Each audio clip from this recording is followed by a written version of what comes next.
एक खूबसूरत शाम थी जब शहजादी एलिया जंगल में चहलकदमी कर रही थी कि अचानक उसे दूर एक चमकती हुई रोशनी नजर आई।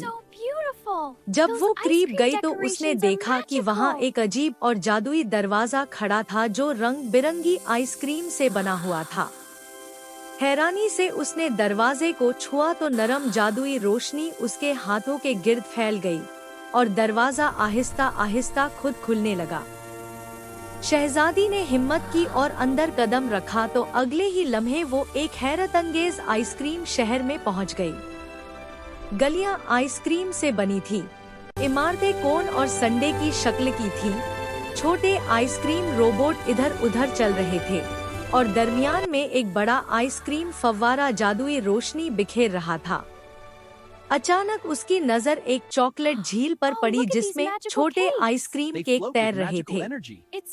जब उसने झील को छुआ तो जादुई चमक उसके हाथों से निकलने लगी और वो खुशी से हंसने लगी।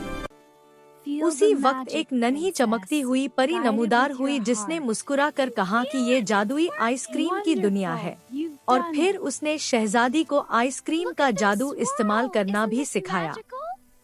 शहजादी ने जादू से चीजों को हरकत देना शुरू किया और दोनों की दोस्ती हो गई। मगर अचानक जमीन हिलने लगी और एक बहुत बड़ा आइसक्रीम मॉन्स्टर शहर में दाखिल हो गया।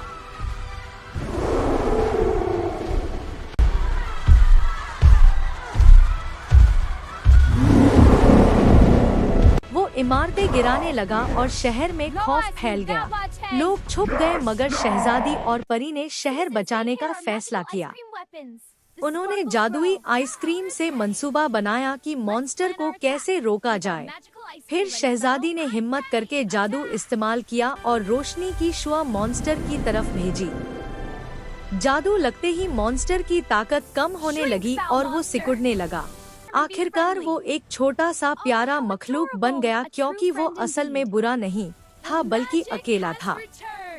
शहर के लोग बाहर आए और खुशी से जश्न मनाने लगे। परी और शहजादी जादुई आइसक्रीम पर उड़ते हुए शहर के ऊपर घूमने लगे। रात को पूरा शहर रोशनियों से जगमगा रहा था। वो एक आइसक्रीम पहाड़ी पर बैठकर खूबसूरत मंजर देखने लगे और आसमान में आइसक्रीम की चमकती आतिशबाजी होने लगी। शहजादी खुशी से मुस्कुरा रही थी क्योंकि उसने एक नई दुनिया बचाई थी। आखिर में परी ने उसे अलविदा कहा क्योंकि अब उसे वापस जाना था। शहजादी दरवाजे से वापस अपनी दुनिया में आ गई और दरवाजा रोशनी के साथ बंद हो गया, मगर उसके दिल में हमेशा जादू बाकी रहा। अगर आपको ये कहानी पसंद आई हो तो लाइक करें, सब्सक्राइब करें और अगली जादुई कहानी के लिए हमारे साथ रहें।